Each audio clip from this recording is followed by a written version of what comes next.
नमस्कार मंडळी, आता बघू शकता तुम्ही वातावरण आज कसं बनलं आहे. स्वच्छ असं ऊन पडलं आहे आणि आकाशात सुद्धा कुठल्या प्रकारचा ढग नाही. आता मात्र खूप परेशान वाटायला लागलं. बघा, पाऊस नाही. कापसाची पिकं माना टाकायला लागली. आता हलकी रान आहे तिकडे, पूर्ण परिसर हलका आहे. अशा परिस्थितीत बघू शकताय तुम्ही आज काय अवस्था आहे. निसर्गानं नाही त्यावेळेस भरपूर पडला आहे आणि आज बघा हे बघू शकताय तुम्ही किती हलकं रान आहे, मुरमाची जमीन आहे. आज ह्या रानाला पावसाची गरज आहे आणि पाऊसच नाही. अशा परिस्थितीत आता ही पिकं कशी तग धरतीने याचीच काळजी वाटायला लागली. आणि वरती बघू शकताय तुम्ही आकाशात तर कुठलंच काही नाही. कोण पाऊस येईल किंवा ढग येईल याची सुद्धा अपेक्षा नाही. आता साधारण दुपारचे संध्याकाळचे वाजत आले 5. आता थोडं उन्हाचं वातावरण शांत झालं. आज दिवसभर खूपच ऊन होतं. बघू शकताय तुम्ही हे हुलग्याचं शेत आहे. हलक्या रानात हुलगं कदाचित तुम्ही मंडळी ऐकून असताल.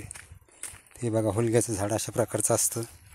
बघून घ्या तुम्ही. ज्या माझ्या मित्रांनी हुलगा कधी बघितलाच नाही ते हे हुलग्याचं झाड बघू शकताय कसं दिसतंय.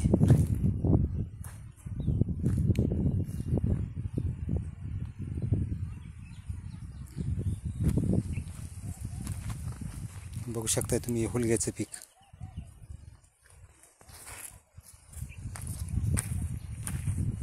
तर मंडळी, आता अशा प्रकारचं वातावरण आहे आज. आणि काहीच नाही, तुम्हाला सहज वातावरण दाखवा म्हणून फोन केला. प्रत्येक पिकाला आज पावसाची खूपच गरज आहे आणि पाऊस तर काय यायला आणि दिसायला कोणीकडे तयारच नाही. आता मी निघालो होतो माझ्या शेतात, पण चलता तुम्हाला दाखवली की वाटत काय कंडिशन आहे. कारण माझ्या शेतात काही वेगळी अवस्था नाही. पण ठीक आहे बाबा, माझ्याकडे पाणी आणि माझ्यासारखे असे बरेच शेतकरी ज्याच्याकडे पाणी, पण ज्याच्याकडे पाणी नाही त्यांनी काय करायचे, सगळ्यात मोठा प्रश्न आता त्यांच्यासमोर उभा राहिला आहे. मी आणखीन 4-2 दिवसाची वाट बघू शकतो. नाही आलं पाणी, पाऊस तर पाणी सोडू शकतो. पण बाकीच्याच काही बघा, एकदम हलकं रान आहे. बघू शकताय तुम्ही. आणि कापसाचं पीक आमच्याकडे खूपच गोड आलं आहे, पण पाऊसच नाही. हे बघा, माझ्या पाठीमागं सुद्धा तुम्हाला दिसत असेल. हे बघा, अशी शेत आहेत एकदम हलकी.